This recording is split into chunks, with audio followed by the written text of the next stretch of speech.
Why was my electric bill higher than a nightclub's? I stared at the numbers like they owed me an explanation. I lived alone, no kids, no power-hungry gadgets, just solar panels, an energy-efficient fridge, and a backup battery system. Still, the charges screamed like I was running a casino. I stepped outside, and there it was, a thick orange extension cord slithering from my outdoor outlet like a thief's hand in my back pocket.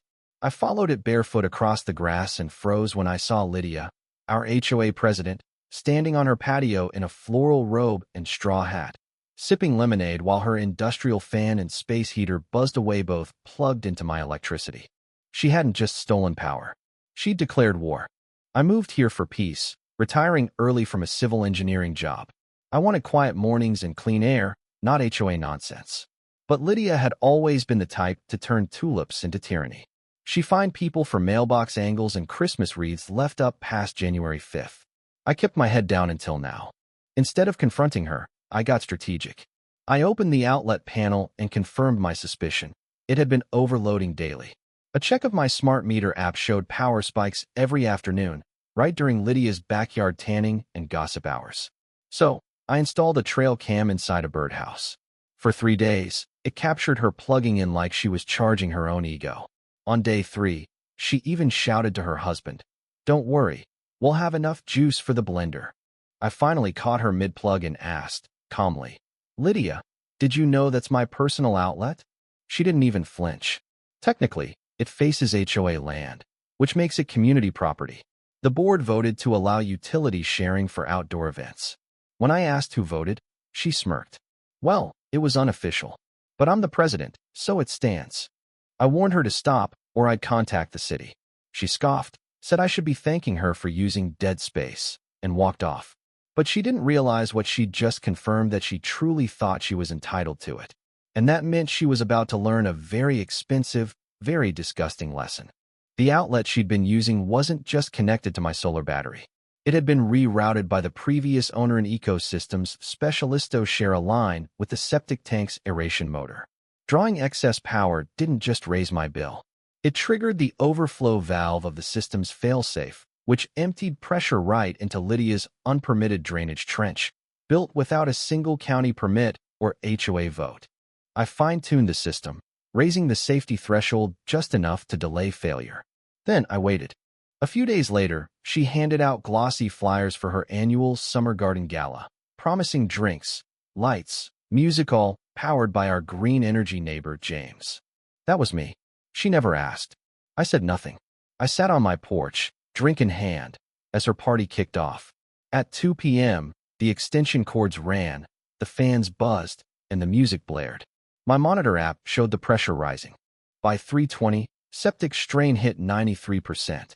Guests were dancing, the karaoke machine was howling, and Lydia toasted with margaritas while praising her energy-efficient event. At 3:58, the fog machine started. That was the tipping point. I watched the countdown tick to 0. Then came the silence, that strange lull just before disaster. The first gurgle came from under a party table. Then, brown-gray water exploded from a ground cap, showering white tablecloths and septic stew. Guests screamed. A second eruption sent sewage splashing across her koi pond. The water turned black. The smell hit like a slap. People ran, stumbling over lawn decorations and abandoned drinks. One man hurled into the roses. The guitarist threw his instrument and bolted.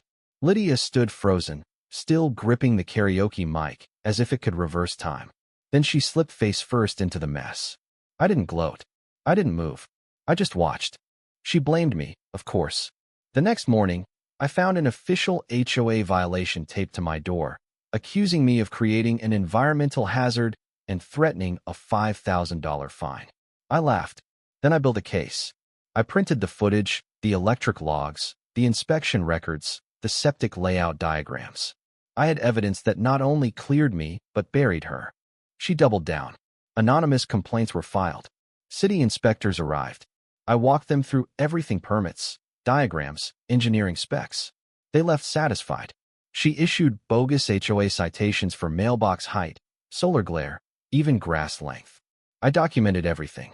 Neighbors started whispering, quietly sharing their own stories: secret fines, bogus rules, landscaping funds spent solely on her yard. Then someone uploaded the footage, not just of the sewage explosion, but of her plugging into my outlet, day after day. The comments section exploded. People demanded answers. The tipping point came when the health department showed up not for me, but to investigate waste contamination of a protected creek downstream. Their test results traced the source right to Lydia's illegal drainage project.